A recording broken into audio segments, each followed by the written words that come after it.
Simulasi CAT Ujian Tertulis Calon Anggota Bawaslu Kabupaten Kota, Bagian 5. Ini merupakan kelanjutan dari simulasi sebelumnya. Dimaksudkan sebagai salah satu alternatif, media belajar untuk mengikuti CAT Ujian Tertulis Calon Anggota Bawaslu Kabupaten Kota tahun 2023. Semoga bermanfaat. Soal nomor 41, nilai-nilai Pancasila itu dalam implementasinya melekat pada pembawa dan pendukung nilai Pancasila itu sendiri, dari individu dalam bernegara dan bermasyarakat. Hal ini menunjukkan bahwa Pancasila bersifat a. Idealitas, b. Realitas, c. Subjektif, d. Normatif, e. Universal. Pembahasan soal nomor 41, Pancasila bersifat subjektif, di mana pelaksanaan Pancasila melekat pada setiap pribadi, perorangan, setiap warga negara, setiap individu, setiap penduduk, setiap penguasa, dan setiap orang Indonesia, dalam aspek moral dalam kaitannya dengan hidup bernegara dan bermasyarakat. Dengan demikian, pilihan jawabannya adalah C, yaitu subjektif.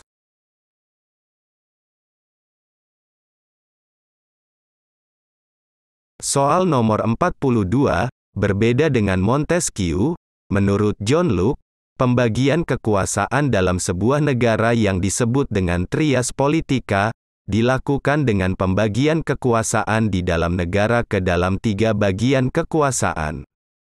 3 bagian kekuasaan itu adalah legislatif, eksekutif, dan federatif.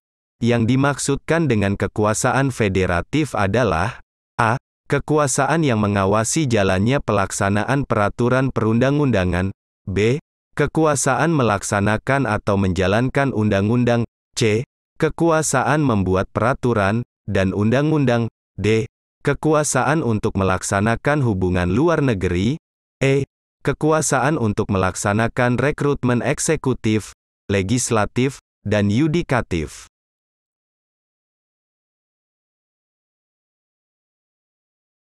Pembahasan soal nomor 42. Pembagian kekuasaan dalam suatu negara, menurut John Locke, adalah suatu pembagian kekuasaan di dalam negara ke dalam 3 bagian kekuasaan. 3 bagian kekuasaan itu adalah legislatif, eksekutif, dan federatif. Kekuasaan legislatif adalah kekuasaan membuat peraturan dan undang-undang. Kekuasaan eksekutif adalah kekuasaan melaksanakan undang-undang dan di dalamnya termasuk kekuasaan mengadili. Sedangkan, menurut John Locke, kekuasaan untuk melaksanakan hubungan luar negeri adalah kekuasaan federatif. Kekuasaan ini meliputi segala tindakan untuk menjaga keamanan negara dalam hubungannya dengan negara lain. Dengan demikian, pilihan jawabannya adalah D, yaitu kekuasaan untuk melaksanakan hubungan luar negeri.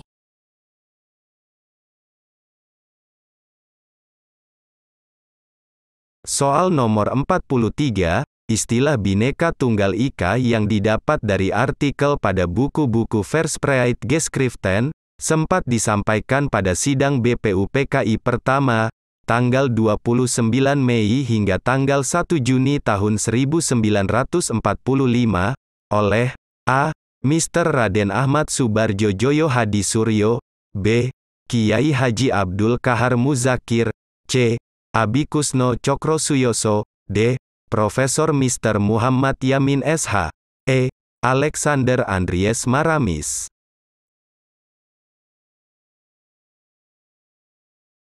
Pembahasan soal nomor 43, istilah Bhinneka Tunggal Ika yang didapat dari artikel pada buku-buku Verspreidgeschriften, sempat disampaikan pada sidang BPUPKI pertama tanggal 29 Mei hingga tanggal 1 Juni tahun 1945 oleh Profesor Mr. Muhammad Yamin SH. Lalu I Gusti Bagus Sugriwa sontak meneruskan frasa tersebut dengan Tan Hana Dharma Mangerwa, yang berarti tidak ada kerancuan dalam kebenaran. Dengan demikian, pilihan jawabannya adalah D, yaitu Profesor Mr. Muhammad Yamin SH.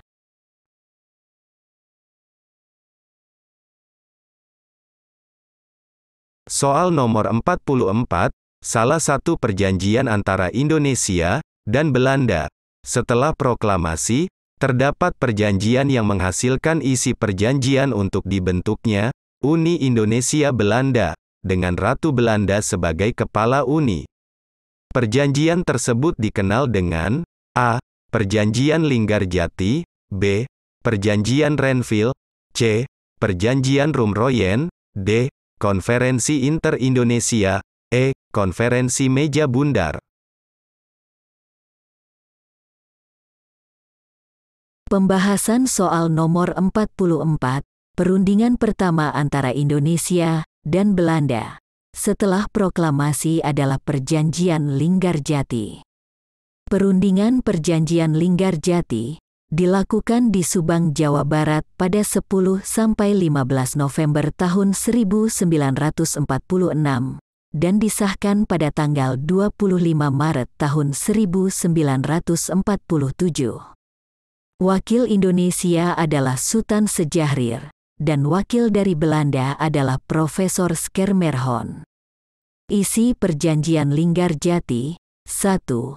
Belanda mengakui RI secara de facto atas Jawa, Madura, dan Sumatera. 2. Dibentuknya negara-negara federal dengan nama Republik Indonesia Serikat, di mana RI menjadi salah satu negara bagiannya. Dan 3. Pembentukan Uni Indonesia Belanda dengan Ratu Belanda sebagai kepala Uni. Dengan demikian, pilihan jawabannya adalah A, yaitu Perjanjian Linggarjati.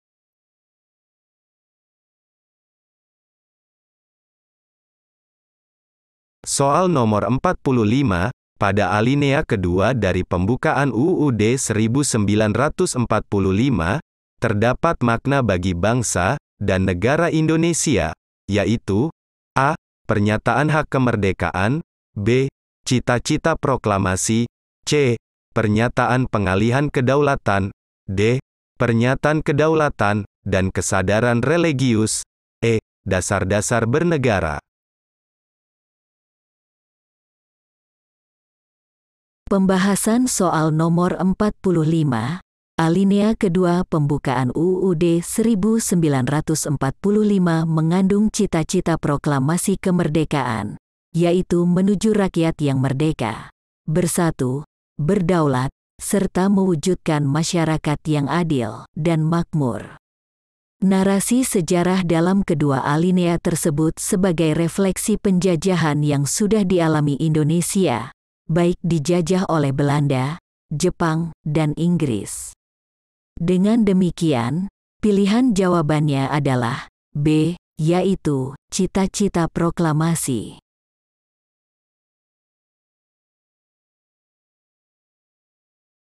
Soal nomor 46, terbitnya Maklumat X tahun 1945 tanggal 3 November tahun 1945, memacu lahirnya beberapa partai politik. Berikut ini antara lain partai politik yang lahir pasca Maklumat X tahun 1945, kecuali A. Partai Komunis Indonesia PKI, B. Partai Marein Indonesia Permai, C. Partai Rakyat Jelata PRJ, D. Partai Kristen Indonesia Parkindo, E. Partai Rakyat Demokratik PRD. Pembahasan soal nomor 46, Maklumat X tahun 1945 tanggal 3 November tahun 1945 memacu lahirnya partai politik, antara lain pada tanggal 7 November tahun 1945 berdiri Partai Komunis Indonesia (PKI). Pada tanggal 8 November tahun 1945 berdiri Partai Buruh Indonesia (PIB) dan Partai Rakyat Jelata (PRJ). Pada tanggal 10 November tahun 1945 berdiri Partai Kristen Indonesia (Parkindo) dan Partai Sosialis Indonesia (PSI). Pada tanggal 20 November tahun 1945 berdiri Partai Rakyat Sosialis (PRS). Pada tanggal 8 Desember tahun 1945 berdiri Partai Katolik Republik Indonesia (PKRI). Dan pada tanggal 17 Desember tahun 1945 berdiri Partai Marein Indonesia (Permai). Dan Partai Nasional Indonesia (PNI). Tidak terdapat Partai Rakyat Demokratik (PRD). Karena partai ini lahir menjelangan berakhirnya pemerintahan Orde Baru. Dengan demikian, pilihan jawabannya adalah E, yaitu Partai Rakyat Demokratik (PRD).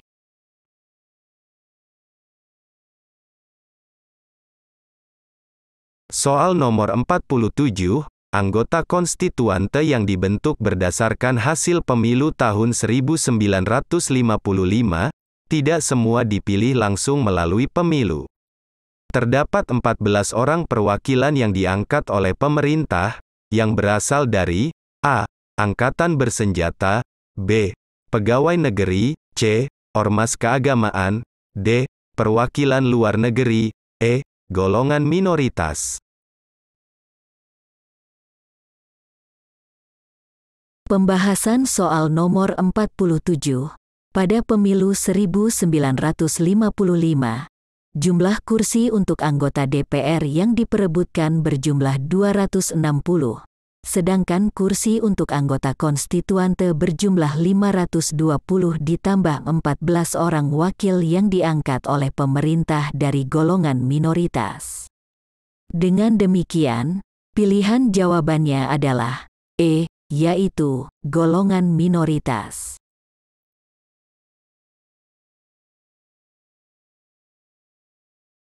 Soal nomor 48, bahan penyusunan daftar pemilih pada pemilu 2024, berasal dari data penduduk potensial pemilih pemilu DP4, yang disampaikan oleh pemerintah, yang disandingkan dengan daftar pemilih tetap DPT pemilu terakhir yang dimutakhirkan secara berkelanjutan. Daftar pemilih tersebut wajib memuat identitas kependudukan sebagai berikut, kecuali A. Nomor induk kependudukan, B. Nama, C. Pekerjaan, D. Tanggal lahir, E. Jenis kelamin. Pembahasan soal nomor 48, sesuai dengan pasal 202 ayat 2 Undang-Undang Nomor 7 Tahun 2017 tentang Pemilihan Umum. Bahan penyusunan daftar pemilih berasal dari data penduduk potensial pemilih pemilu DP4 yang disampaikan oleh pemerintah, yang disandingkan dengan daftar pemilih tetap DPT pemilu terakhir yang dimutakhirkan secara berkelanjutan.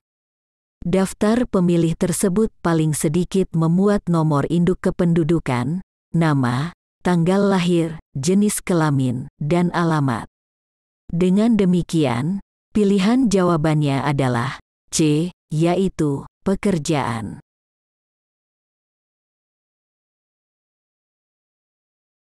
Soal nomor 49, dalam melakukan pencegahan pelanggaran pemilu dan pencegahan sengketa proses pemilu, Bawaslu Kabupaten Kota bertugas A. Mengidentifikasi dan memetakan potensi pelanggaran pemilu di wilayah kabupaten kota, B. Mengoordinasikan, menyupervisi, membimbing, memantau, dan mengevaluasi penyelenggaraan pemilu di wilayah kabupaten kota, C.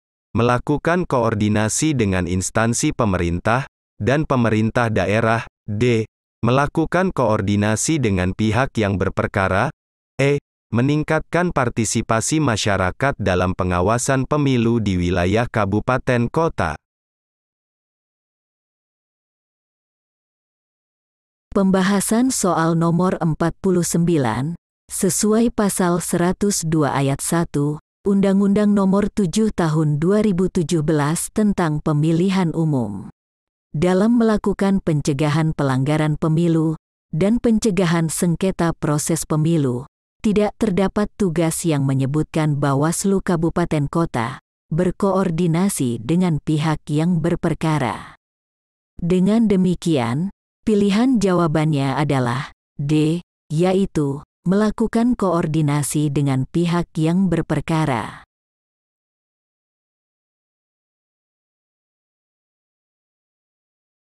Soal nomor 50, termohon, dalam penyelesaian sengketa peserta pemilu dengan penyelenggara pemilu, yang ditangani oleh Bawaslu Kabupaten Kota, adalah A.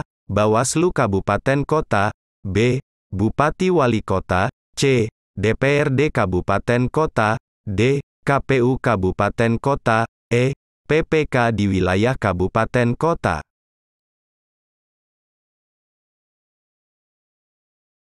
Pembahasan soal nomor 50, sesuai pasal 20 Peraturan Bawaslu Nomor 9 Tahun 2022 tentang tata cara penyelesaian sengketa proses pemilihan umum.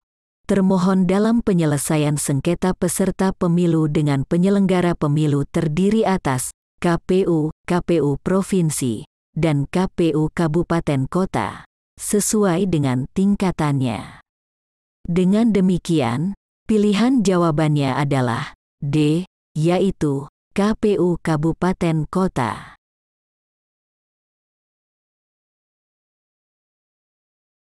Cukup sekian dulu simulasi CAT bagian ini, dilanjutkan simulasi berikutnya pada video selanjutnya. Demikian, sampai jumpa.